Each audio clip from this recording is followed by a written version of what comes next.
Morning, guys. Just enjoying my coffee. Um, well, I don't know if you've been following the other channel or not. So, yeah, we're over in Birmingham at the minute. Um, One of the things me and April had a discussion about was quite simply that we've been married for 12 years, but we've always been together for Christmas and New Year for 12 years as well. But this year I needed to get back for some work over the New Year period, so before New Year, um, which meant we had Christmas in Spain, and we made the decision to come over to the UK for the New Year period. And we rented this place off Airbnb. There's a video of it if you're interested on the Alicante channel. It's on the fifth floor as well, so we're either going to go out and find somewhere for New Year for the fireworks, or we can sit and watch everybody else's fireworks from the window. Um, yeah, it's been good for the kids. This trip it's been really busy. I mean, yesterday we were in Gloucester, Cheltenham. We stopped off at Worcester on the way back for fish and chips as well because they wanted the UK experience. Um, I mean, if you haven't had fish and chips out of newspaper, you won't know the difference in the flavour, but it does definitely taste better out of newspaper. So we had that yesterday down at the Gloucester docks. Met up with a friend in Cheltenham, and then today we were supposed to be down in London, but I looked at the cost of the train going down there, and quite simply, it's a lot of hassle. We could take the car down, and parking in central London ain't cheap. Don't mind paying it, I just begrudge paying it. You know, in the sense of going down there for a few days, yeah, don't mind. But to drive down there, meet up for a couple of hours, then drive back, I can't really justify £7 an hour parking. Because it's a bit like the airport. If you get it through Birmingham Airport, if you go through their long stay car parks, it cost me like 22 quid for 8 days. Where if you go the short term for the day, it can be quite expensive. I think last time it was about 19 quid for the day. But anyway, yeah, so we're not going to London today. I mean, I was hoping to meet up with some friends there because we've known each other for at least 7 years. But haven't actually met up before. April has. April met them up in Manila. So today I think we're going to go for a Sunday lunch at the Carvery round the corner, so they can have a nice British meal for Sunday lunch as well. But they're loving it. Been to Cadburys World as well. They loved Cadburys World. Yeah, for me, I would say for anybody over about 15, it's okay. It's not exciting. It's not too interesting, but it's okay. But for kids, they loved it. They had a great time in there, and ultimately that was why we're there. I mean, so yeah, that's number one on my son's bucket list of things to do. So he's done that. London's on there as well. But like I said, I looked at it today and I thought, you know what, I've got work to do. I've got so much to do for this the end of this year still. I'd much rather get the next trip over and we'll book a hotel in London, and basically we'll just go from Heathrow or Gatwick into London, and we'll stop there for a week or a few days, and that way we can experience it all. Because that's the main thing, you see. You can't get everywhere in a day in London. You would miss half of it, if not three quarters of it, because you need to spend a couple of days down there, a minimum. It's good to go around and see the different things, get your photo op at the Shard, the London Bridge, go to Buckingham Palace, the Tower, you know, all the tourist traps, but London Eye, but you really struggle to do it in a day. And then obviously you got the museums, the Albert and Victoria Museum, the Science Museum, the there's a war museum as well. I can't remember the name of it. I know someone's going to say it's the war museum, but I think there's another name to it. But there's loads of stuff to see there. Greenwich, for Greenwich Mean Time, the home of GMT. and loads of other stuff. So yeah, we're going to have another trip there later in the year, because the good thing I've got where I'm working is because it's quite condensed in the sense of I work a lot of hours, but my client isn't in on a Monday generally, and he isn't in on a Friday generally. So Tuesday onwards till Thursday night is busy, and then Friday hardly anybody's in the office, etc. So going out on a Friday, isn't too much of an issue. In the same way, if everything's ready for Tuesday, like for example, I did a load of work when my client gets there on a Tuesday. They've got a load of stuff to do all the way through till they finish on Thursday night and head home. So ultimately, there's Monday and Friday have a bit of flexibility. Not saying that I'm guaranteed to have the ability to travel back, but because the amount of hours I do with the other times, it's fairly flexible at the minute.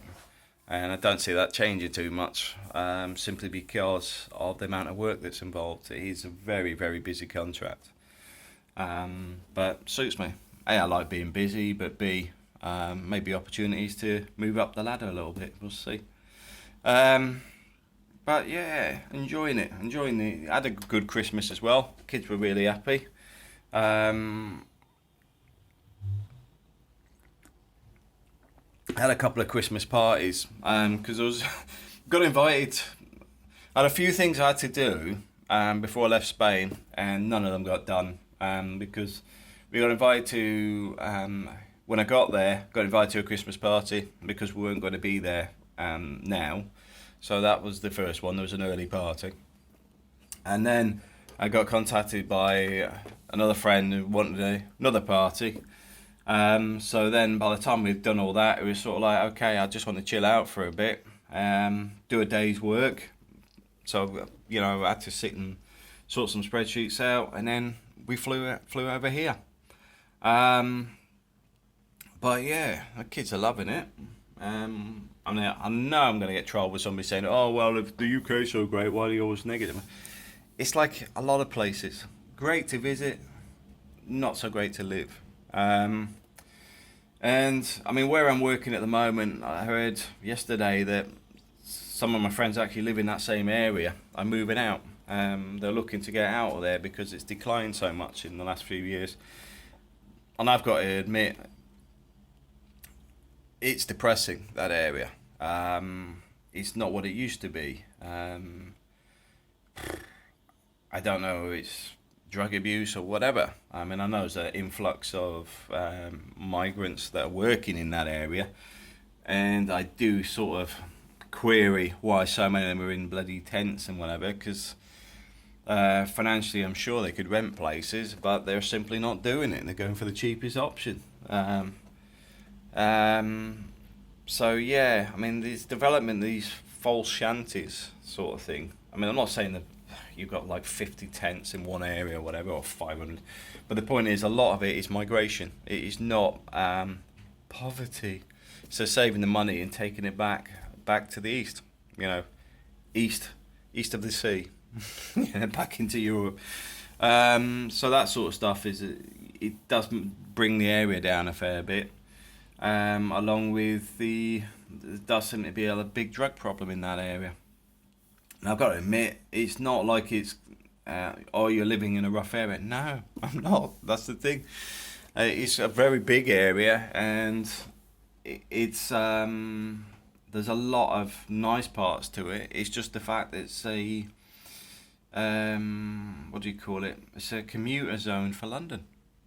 So there's a lot of people in that area that basically work in London. So it's on that commuter belt. So you're getting a lot of people that are either economically just packing up the cash as much as they can and then heading back east, not interested in spending anything, which is why some of them are in tents when there's no reason to be. Yet the media will actually turn around and push it like, oh, these poor people, blah, blah. They don't want to pay rent all the time. Myself, I'm in a better position, so I don't mind paying rent. I just don't want to pay council tax, because council tax is nearly about as much as half a rent, and for what? So I just rent a place, and don't mind I don't mind paying a bit, but I begrudge giving money to a state for nothing in return. I've got to admit that. In Spain, not an issue. Don't mind paying for the bins. I get the bins emptied. Don't mind paying for the police. You've got a good police presence, etc., etc. Don't see the same level in the UK. But anyway, we're on a positive side today. But like I said, it doesn't really bother me because, like I say, I disconnect from that. Because when I'm working, my focus is on the work and then flying home. That's it. Don't really get too embedded on local issues because they're not my issues. But they're not a long-term problem for me. They're just a short-term hindrance sometimes. But even then, it's not really a problem. It's just not nice to see. Which is really bizarre. I suppose it's because when you're out in the Philippines, you see it, but it's normal. It's everywhere. But in the UK, you're seeing it, and it wasn't there 10 years ago. It's just all appeared. I suppose that's probably the main issue. It's in decline, and it seems to be not an isolated problem. It does seem to be appearing in other places as well. But can you prevent it? Well, I suppose this is where people will go, oh, well, that's what the Brexit's doing, blah, blah. I'll say wait and see. Wait and see. The problem you get with single item politics is people often don't look at everything else they're doing in the background. So just wait and see. I wouldn't do all the flag waving yet until you've had some outcome from it, because you may end up eating your words. But anyway, here to enjoy the new year, chilled out. It's good to see Jay's doing quite well in Oz as well. I was speaking to him earlier this morning. He's doing quite well over there. So I might eventually bump into each other again in the Philippines at some point. Are we going back to the Philippines? We will eventually. We're not in a... So the thing with this is April's not too much in a rush, because there's so much stuff on our doorstep here in Europe that there's already so much to see. I mean, we've got Italy. I mean, if I get the car to a level I'm happy with, I might say about taking April's mother over to Rome, to the Vatican and all that sort of stuff, because it's on the doorstep. We can literally just get a ferry from where we are over to Italy. It's not a problem. And then you've got Portugal on our doorstep and many other places. Already done France, done Paris already. So yeah, London's the next capital on the list, which will probably be in a couple of months. Wait for the weather to improve a little bit. But yeah, life's pretty good. So I'm just chilling out today because April's off to the supermarket in a minute. Well, I said I'm not sure what we're doing today yet. April was keen on going down to Oxford today, but it's about an hour and a half drive, and I don't have as much to see when it's not so sunny. It's nice to go there in good weather. Same with Stratford, go down and see Shakespeare country. But we'll see what the day brings. But I just want to do an update, just say have a happy new year, guys. I suppose I could talk a little bit about the married stuff, because I know it does come up where people go, well, you shouldn't get married, blah, blah, blah. One of the things I will say is everyone's got different circumstances, and different opinions, and different ways of life. I mean, it's a bit like somebody commented they didn't like Spain, and they're happy that they can afford to live on about $250 a month in the Philippines. Well, the first thing I would say then, it sounds like your main driver is financial, as low as you can go, which isn't my driver. I like to enjoy life. I like to experience things. But also, to be fair on Spain, that's not all of Spain. You didn't visit all of Spain. It's a very diverse place and depends where you are. I mean, if you're living in Madrid, Barcelona, you are going to find it more expensive. It's just common sense. Any city on the planet's like that. Well, capitals or the main cities. So, but if you're happy living as low as you can go, that's fine. I have no problem with that. That's your choice. I mean, I've done it before. I lived on I can't remember how much it was. I think it was about 5,000 or 8,000 pesos a month. But we just did it out of a bit of fun, just to see how much we could live on. Live like a local sort of thing, just just for a month. I think it was a month or a couple of months. And we could do it quite comfortably. I mean, to be fair, it's not difficult to do. But living locally also means no healthcare, no health insurance, that sort of stuff. So, but entirely up to yourself. I mean, personally, this week's going to cost me over £1,000. Don't mind. We're enjoying things. But ultimately, you've got to decide what you want in life. And I think that's one of the things that people need to seek out, and the person who answers that is yourself. What do you actually want to achieve in life? Where do you want to go? What do you want to be? What do you want to do? The only person who can answer it is you. You won't find the answers to those questions everywhere or anywhere beyond yourself, because you know what you want to be, want to do, or want to experience, because it's you. Myself, I love Spain. I love traveling. I love spending time with the family. Other people don't like to get married. I mean, the thing with the MGTOW stuff is I understand it fully, because I've had relationships go sour, and those experiences I've experienced the same as other guys. But one thing for me is, I would say, if you bear in mind that in relationships of over 18 years, I never once got married. And I married my wife within a short period of time. My now wife, in a short period of time, we've been together 12 years. What was the difference? As the saying goes, you know when you know. Firstly, I find that the commitment to marriage has to be based on a commitment. A lot of relationships are not. Let's face it. The reality is, you hear people talk about, I want the wedding, I want the church, I want to hear the church bells, I want the carriage, I want the big white dress, blah, blah. Not the commitment to the marriage. It's the one day. Well, that's only the introduction to the relationship. So I don't understand. If you don't actually see beyond there a level of commitment in your partner, don't walk down the aisle. Now, there's a reason I got married and was happy to, because we have a commitment to each other. I'm not religious in any form, but my signature is my bond, and always has been. So I'm that way inclined. My wife's not interested in divorce or anything like that. It's more a case of you work through your problems or whatever, and you find a solution. You enjoy the life. You work together to make it happen.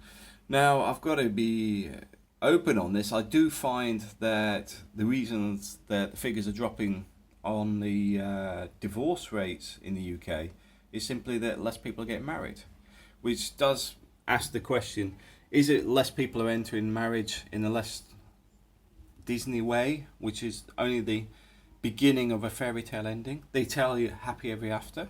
That's just the bit you see on the screen after the wedding and nothing else, because it doesn't go through the stages of life and marriage. It just goes through the marriage. That's it. The rest of it completely ignore. The wedding ceremony, sorry. It just goes to that bit and then cuts off. Because everything's happy ever after. Because otherwise you would have to go into, well, why is it happy ever after? Because there's actually, you can chart a marriage relating to cost of living, the problems that people face in marriages, etc. Don't go into any of that. What was interesting in visiting the Cadburys World, though, we went there a couple of days ago because the Cadburys family were Quakers. When somebody got married, the woman would get a Bible. That was one of the first things that I noticed on there. The other one was they have what's called the chords, which was introduced later. It's the 3 chords, because the 2 chords is the husband and wife. The 3rd chord is God. So basically, the belief is the marriage won't survive very long without all 3. Now, for me, if you actually review things like the Bible and things, it's often not. It's often interpreted in God says, God this, da da da da. But one thing I would say about a lot of the way religion is, if you actually step back and look at it yourself, it's sort of like a guidebook on a way to live life. You know, it's, don't get me wrong, I'm not getting into the preaching side because I'm not, like I said, I'm not religious, but I do understand, like the same with MGTOW, I understand it. But if you followed certain things, it sort of outlines the way to live a life, you know, for a fulfilling life. And I don't think there's anything wrong with that. I'm just not a fan of the preaching side. I'm not a fan of I'm not getting into the higher being stuff either, because it's all open interpretation stuff. I'm more scientific than anything else. But I do understand values, morality, and things like that, which I think are important elements of a relationship. But a lot of people don't see them when they first get into a relationship because that's not what people think about. It's the same as, like I said, it's all about the wedding, it's all about the wrong things. It's not about, well, how are we going to manage to keep together for the next 30 years or whatever. That's not even thought about. It's about next week, today, tomorrow, but not much further. I think that's one of the things that doesn't really get put forward enough. There is nothing wrong with being in a relationship if you're with the right person. Let's face it, the media don't promote it, do they? You know, they love all the depravity and the wrong stuff in society, but very little promotes being happy and content. So yeah, for me, it's all about the other person, and the only person who'll know if that person's right for you is you. And at the same time, I'm not saying everybody has to get married either. I often say the complete opposite, because a lot of people will never meet the right person, to be fair. A lot of people are happier alone. I mean, I will say guys are probably more likely to be content alone than a lot of women, simply because of our genetic makeup, regardless of what people dictate and their feelings over facts, that sort of stuff. It's just reality. You take it to a basic level. Men were originally hunters, where women looked after the home and did gathering around the home, etc. It's just different genetic makeup, simple as that. Nothing wrong with it. But ultimately, you should just be looking to do what makes you happy and content. Everything else will follow on from that. For me, life's pretty good. The thing is, I don't mind posting videos on the good and the bad stuff, simply because you can see reality. I mean, like the restaurant we did last year, the guys actually contacted me to help him run it. I think he's talking about January, February, no point January. But for me, the restaurant ain't big enough for me to be involved in it. It's just a headache. But ultimately, the guy wants to run it his own way, which simply isn't functional. It just won't make it. It won't make it as a business. But that's his choice. It's his business. But I don't mind posting that we're doing this and doing that, because the restaurant could work, to be honest, if it was run the way I was pointing him in the right direction, and he knows it. That's the funny thing. But he just goes back to his default mode of doing it the way he wants, which doesn't work. But do I get stressed and frustrated about it? No, just leave him to run it. It's his business, his building. I've got other things to do anyway, but I didn't mind helping him and kick-starting the business, because I don't mind helping small companies. The problem I find in today is too many people want everything for nothing, or don't want to do anything unless they're getting something. But in his case, he didn't mind helping where he could. You know, I did a load of stuff for free, then he would try and give me some money and things. But ultimately, I was just doing it because I like the town I live in Spain, and I like the people in the area. I'm quite happy to help him. It's the same as most of the restaurants there. We know all the people in all the restaurants because A, we eat in them all, but B, we promote them on TripAdvisor and things, because a lot of the time they don't. There's a Chinese, what's the Chinese restaurant that I did their Google page and everything for? Yeah, what's the name of it? Something Asiatica. Asiatica? It's Something. It's got Yeah, I can't remember the name of it, but they don't speak English first. They only speak Chinese or Spanish, don't they? Yeah, so they weren't really aware. They know I'd done it, but they couldn't, because this is when we first moved over. They know I'd done it because they'd had people reviewing the restaurant in the restaurant, but they didn't know how to relay it to me as a sort of thank you. So I think we end up with discount tea when we go in there, don't we? Yeah, they give us discount for cups of tea because it's near the kids' bus stop, so we have a cup of tea there and wait for the school bus to go past. But yeah, life's pretty good. And one of the things I want to stress is you need to look at how you can get the life you want. You know, I look at some of my most successful friends, and they are not following the pattern of everybody else. I'll tell you that now. Several of them will take 6 months of the year off and go away and think of an idea for something, and they'll make money off it, and that's enough money for the next 5 years. But they don't. They'll then take another 6 months off and come up with another idea and do it again. I mean, they don't follow the patterns. They don't do a 9 till 5. They don't drop into these jobs. They focus on a specific idea and make it happen. I've got other friends that work themselves to death, either for themselves or for somebody else. You know, like for example, they've got a small haulage company or something that's very labour intensive. But they're chasing the coins. The smart ones are chasing the bigger money. You know, for example, the types of construction projects I do. The big money is in actually just managing these projects. It's not actually doing them. You get other people do the work and you just take it off the top. Why? Because you can manage about 100 of these projects and take money off 100 projects. The guy on the tools isn't. He's having to do every single one of those jobs, one after the other. You set that up for 100 and then you're on to the next ones. That's the smart money. It's the managing it. This is why Amazon and all the other companies often don't have any real product that is physical. You know, they're digital products or they're a digital service. Uber. I mean, how many cars does Uber own? I don't think they own one. And to be fair, if I had the information Uber does on vehicles, I may actually put some on the best routes myself, because I know they're going to make a fair bit of cash. Because if you know where they are and you can prioritise your own vehicles, why not?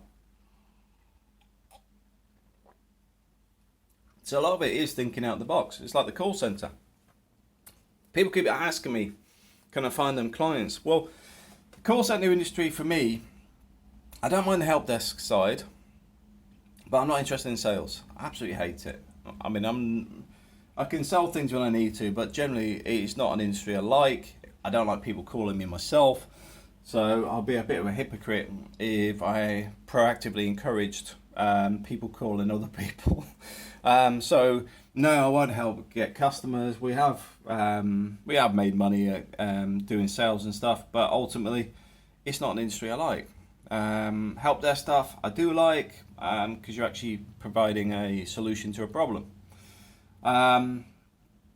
But with that, it was a long, tedious day, most days, simply because you're managing the servers, you're managing the data, because the data's high value.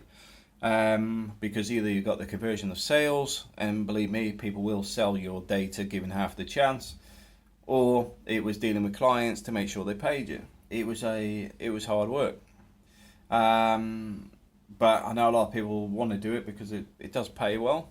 But ultimately, I prefer doing what I do with the type of work I'm doing now, which is buildings. Buildings are less stressful. You find that you're planning for I'm planning for 5 years ahead at the minute, but I do that programming up to 25 years if they want it. But I do enjoy it. You know, that's the thing with the call centre stuff.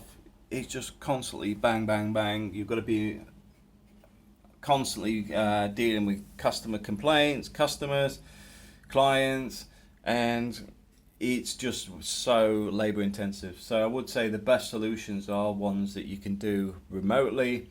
They are the ones that you can outsource as much as possible, or simplify. For example, if it's fully automated, for example, lead generation, where people are filling in forms on Facebook or through Google advertising for wanting a quote on something, you're getting paid for somebody filling in a form themselves.